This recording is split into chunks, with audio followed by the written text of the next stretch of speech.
पिछले दिनों ये चर्चा खूब रही कि सऊदी अरब के क्राउन प्रिंस मोहम्मद बिन सलमान अमेरिका दौरे के दौरान जब प्रेसिडेंट ट्रंप से मिले थे तो उन्होंने ईरान का पैगाम भी दिया, ये कि ईरान अमेरिका से दोस्ती का हाथ बढ़ाना चाहता है। प्रेसिडेंट ट्रंप ने भी इसे ऐसे पेश किया जैसे ईरान अमेरिका से दोस्ती करना चाहता है और मोहम्मद बिन सलमान ईरान का संदेश लेकर ट्रंप के पास आए हैं। अमेरिका में इसे इसी तरह प्रोजेक्ट किया गया।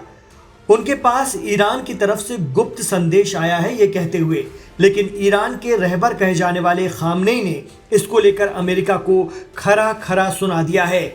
खामनेई ने गुरुवार की रात ईरान के राष्ट्रीय टीवी पर संबोधन देते हुए कहा कि कुछ मीडिया संगठन गलत अफवाह फैला रहे हैं कि ईरान ने किसी तीसरे देश के जरिए वॉशिंगटन तक संदेश पहुंचाया है।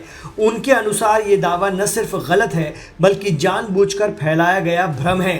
उन्होंने कहा कि ईरानी सरकार ने ऐसा कोई संदेश नहीं दिया।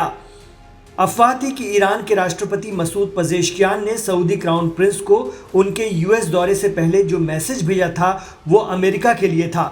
ईरान के सुप्रीम लीडर खामनेई ने कहा वो अफवाहें फैला रहे हैं कि ईरानी सरकार ने किसी तीसरे देश के जरिए अमेरिका को मैसेज भेजा है, जो सरासर झूठ है। मीडिया रिपोर्ट्स के मुताबिक पजेश्कियान की चिट्ठी में कहा गया कि ईरान टकराव नहीं चाहता, उसका मकसद क्षेत्रीय सहयोग को गहरा करना है और वो कूटनीति के जरिए न्यूक्लियर विवाद को सुलझाने के लिए तैयार है, बशर्ते उसके अधिकारों की गारंटी हो।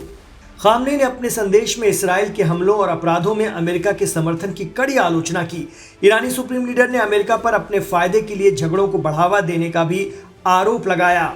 ईरानी अधिकारियों ने हालांकि पहले ही इस बात को साफ कर दिया था कि सऊदी अरब के क्राउन प्रिंस को जो चिट्ठी दी गई थी वो सिर्फ सऊदी और ईरान के आपसी मुद्दों को लेकर थी, लेकिन अमेरिका ने ऐसा प्रोपेगेंडा किया जैसे ईरान ने सऊदी को चिट्ठी अमेरिका के लिए लिखी है। खामनेई ने साफ साफ संदेश दिया है कि अमेरिका ने अपने ही दोस्तों को भी धोखा दिया है, यानी वो अपने ही सहयोगियों को भी धोखा दे देते हैं। वो कतर पर इसराइल के जरिए किए गए हमले की तरफ इशारा कर रहे थे, जिसमें अमेरिका ने हाथ खड़े कर लिए थे, ये कहते हुए कि हमें तो पता ही नहीं था, जबकि अमेरिका कतर का मजबूत रणनीतिक पार्टनर माना जाता है। इससे पहले भी खामनेई अमेरिका से दोस्ती के पैगाम को नकार चुके हैं। ये अमेरिका में ट्रंप प्रशासन के पिछले टर्म का मामला है।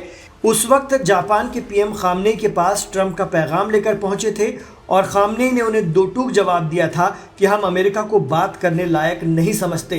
तो ईरान की जनता के सामने अपने वीडियो पैगाम में एक साथ कई बातें सामने रख रहे थे खामनेई। वो चाहते हैं कि ईरान में स्टेबिलिटी रहे, जनता एक रहे, साथ ही दुश्मनों को भी मजबूत संदेश जाए कि ईरान बेहद ताकतवर है और अमेरिका और इसराइल उसका कुछ नहीं बिगाड़ सकते।